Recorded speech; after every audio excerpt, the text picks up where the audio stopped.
વલસાડ જિલ્લામાં નેશનલ હાઈવેની હાલત ખરાબ છે। વલસાડ જિલ્લામાંથી પસાર થતા નેશનલ હાઈવેની હાલત ખરાબ છે।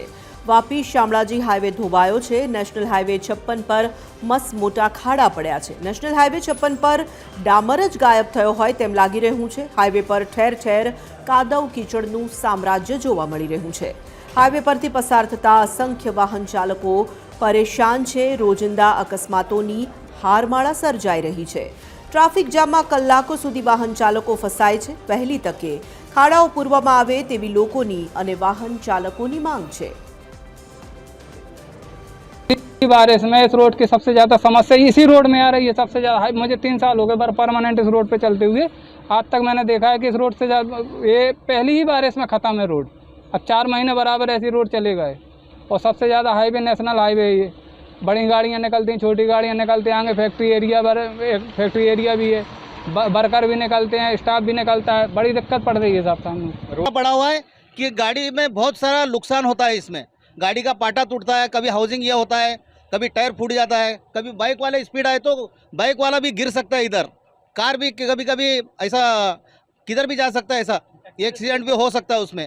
अरे खड्डे इतने पड़े कि प्रॉब्लम है। हमको गाड़ी लोडिंग रहती है, सब चीज़ है, लेकिन ये सब देखना चाहिए ना। गाड़ी में नुकसान हो जाता है, टायर फट जाता है, हाँ एक्सीडेंट हो जाते हैं। टायर फट गया, रनिंग 4 व्हील आ गई, सब हो गया। एक्सीडेंट हो जाएगा तो फिर सामने वाले की गलती, बड़ी वाले की गाड़ी वाली की गलती। વલસાડ જિલ્લામાં વરસાદની શરૂઆત થતાં જ જિલ્લામાં મોટા ભાગના રોડ રસ્તાઓ ધોવાઈ ગયા છે। ખાસ કરીને નેશનલ હાઈવે 48ની હાલત ખૂબ જ દયનીય છે। તો બીજી તરફ આ નેશનલ હાઈવે 56ના દ્રશ્યો છે। મહત્વનું છે કે આ હાઈવે પર મસ્ત મોટા ખાડા પડ્યા છે। સાથે જ આ સમગ્ર હાઈવે પર ડામરનું જાણે નામો નિશાન જ નથી દેખાતું અને ઠેર ઠેર જે કાદવ કિચડનું સામ્રાજ્ય જોવા મળી રહ્યું છે। પરિણામે અહીંથી પસાર થતા જે વાહન ચાલકો છે તેમને પારાવાર મુશ્કેલીનો સામનો કરવો પડે છે। ત્યારે આપણી સાથે સ્થાનિક વાહન ચાલકો જોડાયા છે। આપણે તેમની સાથે સીધી વાત કરીશું। આપનું નામ? ભરતભાઈ, આ કયો રસ્તો છે, કેવી મુશ્કેલી પડી રહી છે? સાહેબ, આ તો હું તો ચોથી ધરમપુર જાઉં, અપડાઉન કરું। આજે 2 મહિના જેટલા થયા। મને પહેલાં ખાલી 1 કલાક લાગતો હતો જવા માટે, હવે મને 2.5 કલાક લાગે છે ચોથી ધરમપુર પહોંચવા માટે। અને પાછી ત્યાંથી મને રિટર્ન આવવામાં 2.5 કલાક લાગતો છે। ને આમાં તો પહેલાં જેમ ડાંબર જેવું તો કંઈ છે જ નહીં, ખાલી માટી ખાલી કિચડ જેવું છે, આમાં કાદવ જેવું છે। ચાલે એટલે રસ્તો પર ચાલે એટલે ખબર નહીં પડે અહીંયા ખાડો કોઈ બાજુ છે અને પાણી કોઈ બાજુ છે કરીને। પાણીમાં જોવા જાય તો ખાડુમાં નીકળી જાય, ખાડું ગમે ત્યાં જાઓ એટલે આપણે ખાડુમાં જ જાય। એક દિવસ હું જાતે રાતના અહીંયા પડ્યો, એ તો સારું કે નસીબ હતું કે પાછળથી કંઈ વાહન નહીં આવ્યું। મોટું વાહન આવતું તે દિવસ મારું હતું। મારું કહેવાનું એ છે પ્રશાસન સાથે અન્ય પણ વાહન ચાલકો જોડાયા છે। આપણે તેમની સાથે વાત કરીશું। આપનું નામ? દિવેશભાઈ, કેવી પરિસ્થિતિ સર્જાય છે? અકસ્માતનો પણ ભય રહે છે। પરિસ્થિતિમાં એવું છે કે દર વર્ષે આ એકનું એક જ પરિણામ આપણને જોવા મળે છે।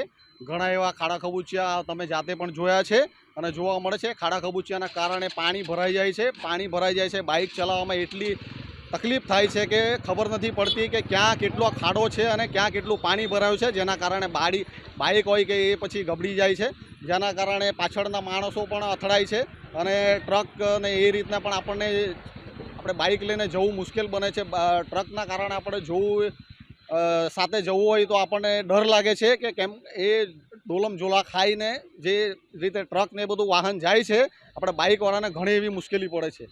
શું માંગ છે? માંગ શું છે? રસ્તા સારા? માંગ તો એવી છે કે આપણે રસ્તા પર જોઈ શકો ડામર જરા પણ દેખાતો નથી, બધું કિચડ દેખાય છે અને ખાડા ખબૂચિયા દેખાય છે। વહેલી તકે રસ્તા બને, સારા બને અને જેથી કારણે અકસ્માત થતું અટકે, એટલી જ અમારે આશા છે। આમ વરસાદની શરૂઆતમાં જ મોટાભાગના રોડ રસ્તાઓ ધોવાઈ ગયા છે। ત્યારે આપણે ફરી એકવાર દ્રશ્ય બતાવવા માંગીશ। નેશનલ હાઈવે 56 ખૂબ જ મહત્વનો આ હાઈવે છે। અહીંથી મોટી સંખ્યામાં રોજના જે વાહનોની અવરજવર થતી હોય છે। પ્રથમ જ વરસાદમાં જો કે આ હાઈવેની હાલત ખૂબ જ દયનીય થઈ ગઈ છે। મસ્ત મોટા ખાડા તો પડ્યા જ છે, પરંતુ સમગ્ર હાઈવે પર એક પણ જગ્યાએ ડામરનું નામો નિશાન નથી અને સમગ્ર જગ્યાએ કાદવ કિચડનું સામ્રાજ્ય છવાયું છે। ત્યારે સ્થાનિક વાહન ચાલકોની માંગ છે કે સરકાર દ્વારા પાકા રસ્તા બનાવવામાં આવે। रितेश पटेल, TV13 गुजराती, वलसाड।